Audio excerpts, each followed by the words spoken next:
Hello and welcome to the Unpublished Writers Club, the podcast for aspiring authors, writing enthusiasts, or any creative out there. Whether you're at the start of your writing journey, in the process of being published, or perhaps someone just curious, everybody here has a place to connect, engage, and perhaps learn a thing or two.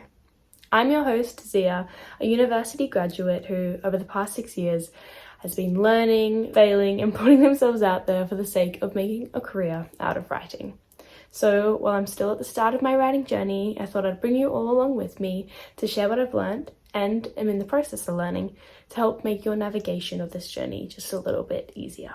In today's episode, I'm going to be unpacking tips and options on how to find the time to write, because that's kind of the thing that's not so discussed as much in this industry.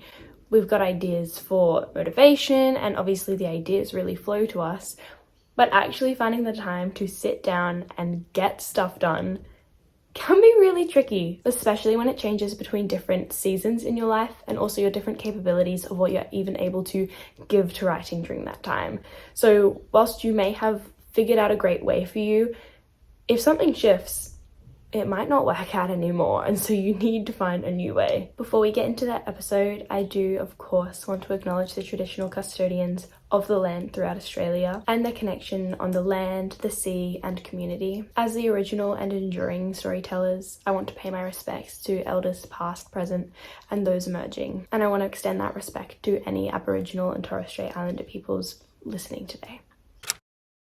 First up, a writing update. I am officially on chapter 13 of 43 through my very first read through of my first draft. I'm just over a quarter of the way, and I already have almost 250 notes in my proper manuscript document of little line edits and big story ideas. It's a lot. It's challenging at times for sure, knowing how much work there is to do.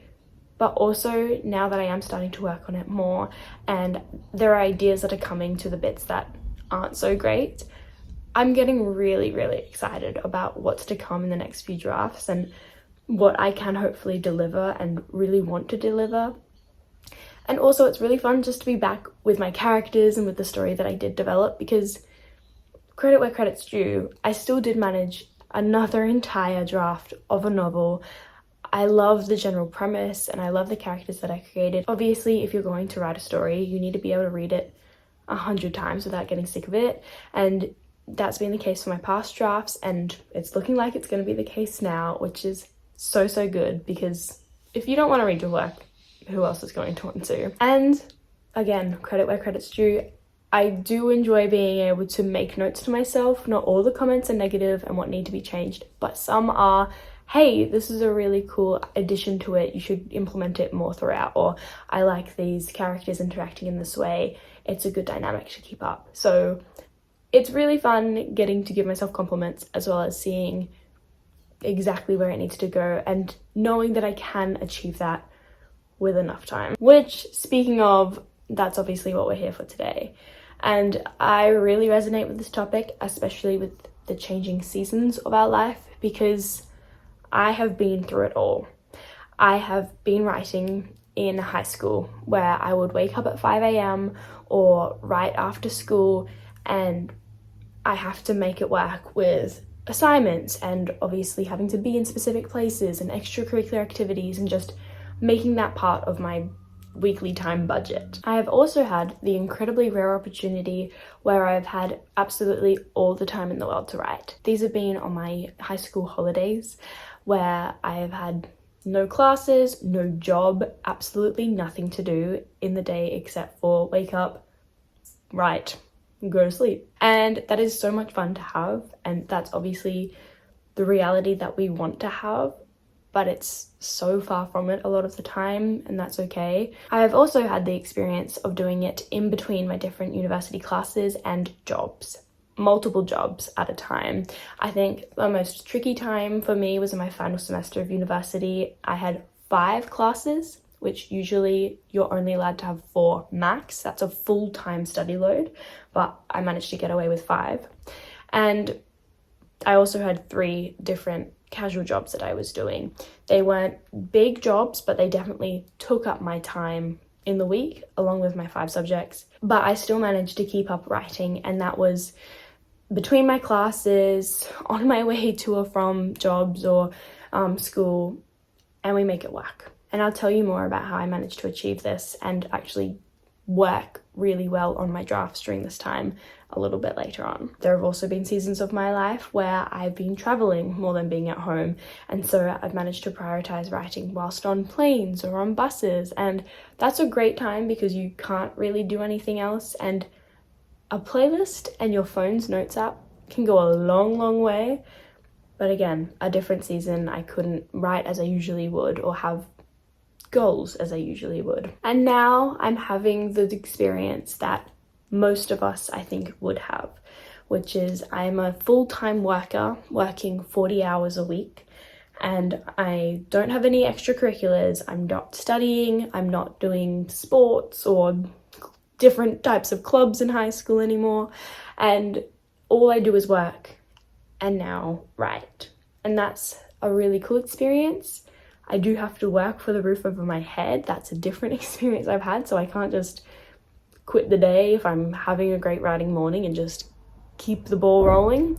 But again, we make it work. They're different seasons. There's a lot to learn from every single one of them. I will say though, no matter the season of the life that I've been in and the way that I've been able to prioritize writing with everything else going on in my life, I've been in a very fortunate position in which a lot of the time, up until very recently, I did not have to work for the roof over my head. I was staying in my family home.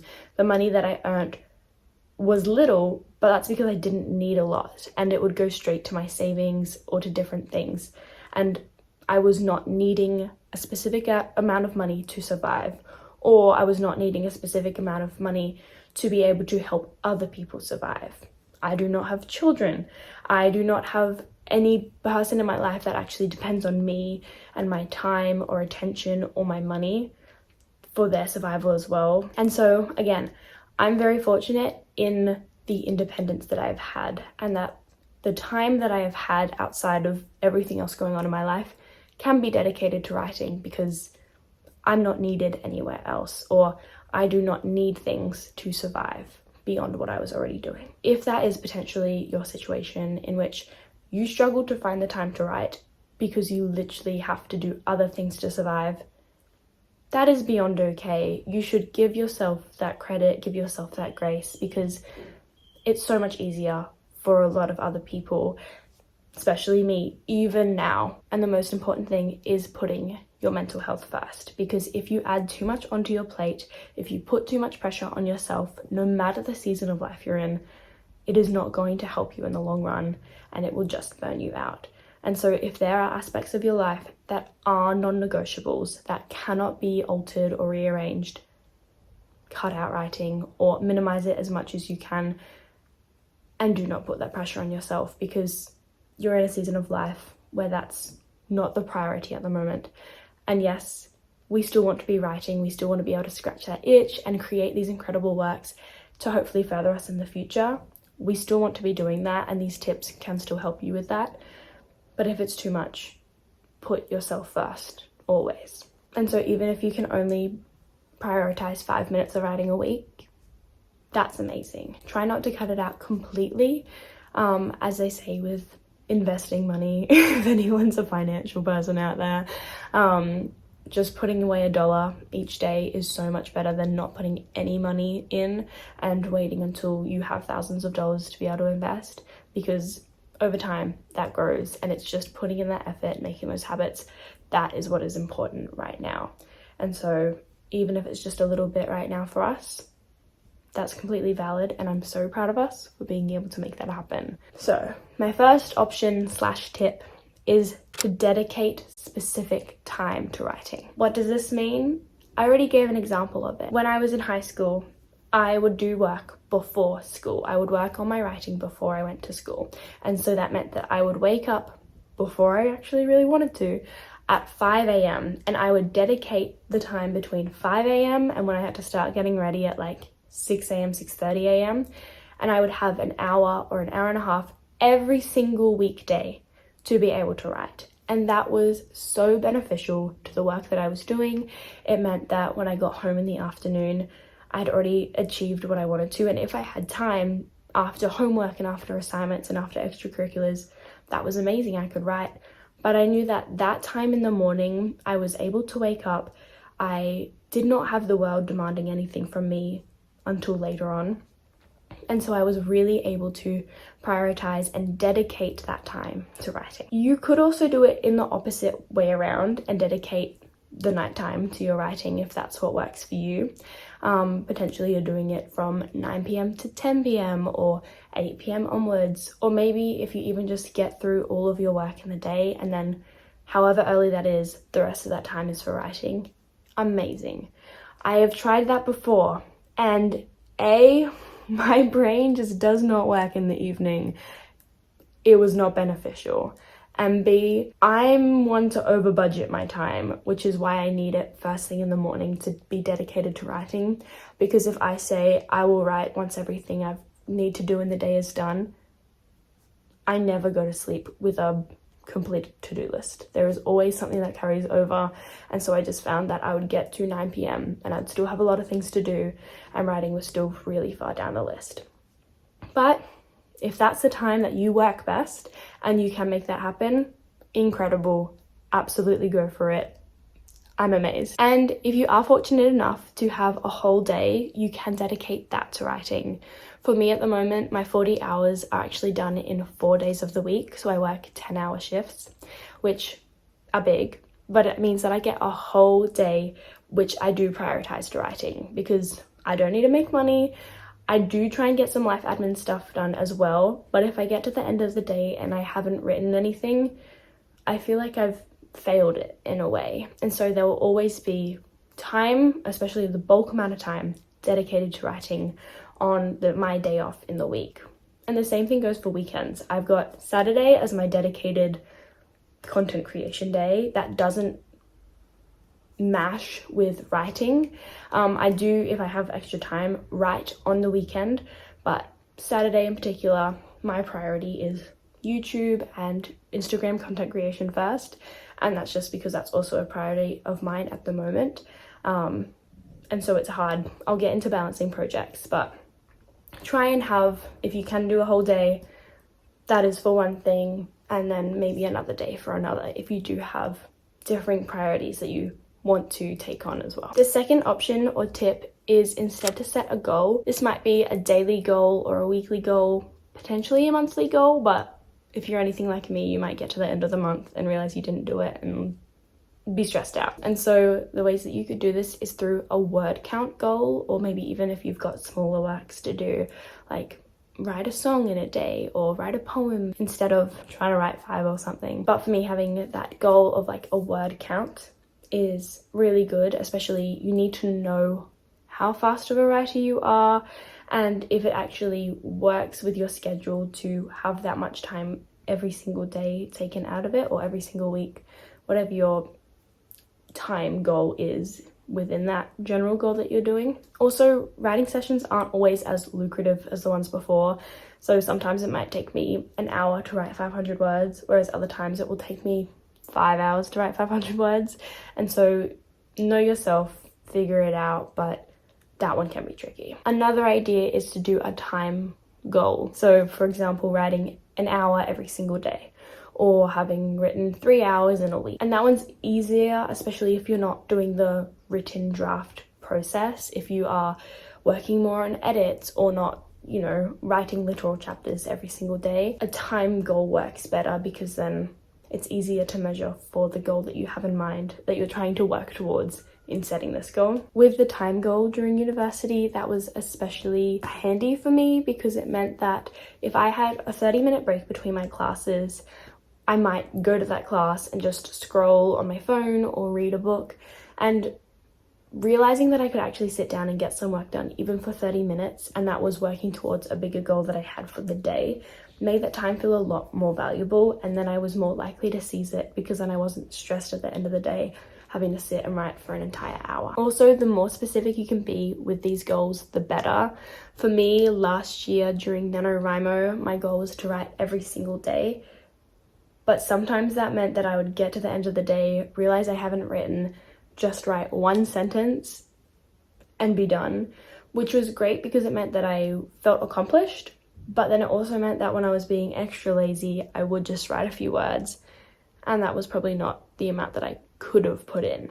So knowing your strengths, knowing what you can be held accountable for, that's what's going to matter here. And if that works for you, that works for you. But if it doesn't, we've got different options, obviously. To bring back balancing projects, my third option or tip is to try and only work on one project at a time. For me, I obviously now have grown where I'm working on my draft, and then I also have like a different project, which I would say to still be a personal project in content creation, but they feel separate enough to me. They're done on different days that it works with me and my schedule. But beforehand, when I could only work on just writing as my project, I would make sure that I was only working on the one draft rather than trying to navigate working on my novel and working on different short stories or working on multiple novels at the same time, because that meant that when I did have the time to be able to prioritize writing, I wasn't trying to split it between different works or feeling like that I was not working on one enough and I'd lost track of another. Like, this is all about reducing the stress and giving yourself more grace, because I know that I put a lot of pressure on myself when we literally have no deadlines or needs for these things to be done in a specific amount of time. But it's the principle of it, and it's what I want to do and what I am valuing my time to be. And so that's why we make it work. And so working on one project at a time really reduces the stress and this overwhelm of doing these personal projects. But if you do want to be working on multiple projects, again, ignore me, follow what you need to do, and crush it. My fourth option, which I've done in different ways throughout my different seasons of writing, and that is doing a writing club or catching up with a friend to be able to work with somebody else and have that be more time to write. This is great if you do have a friend who might also have their own personal projects or work to do, and you're finding that you still want to socialize with them and have a good social life, but you both need to get stuff done. So you might meet up for a coffee and then just go and work at a cafe together side by side, talk a little bit, but also work a lot, and have that be a multi-purpose time so that you're still prioritizing what you need to prioritize work-wise, but you're still filling your cup and having some time with your friends. Another idea is to find an online writing club or a local writing club and joining them so that whenever they're doing their writing sessions, you can join in. And while it might not be that long, it's getting your butt in a chair and it's starting to build your momentum so that once the session is done, you can keep going. So obviously this is a tip for if you have more free time or if you've got time that works. There are so many different clubs, there are so many different options. You can make it work for probably any hour of the day. But if you're just struggling to find that motivation to make it happen and maximize the time that you do have, I think this is a really good tip. I did it back in high school when Victoria Aveyard, an author that I follow, would do these 15-minute timer lives, and then she would put them up on her profile so that you could watch them over and over. And she would set a 15-minute timer and just write. And so you could just have her up next to you and feel motivated to write as well.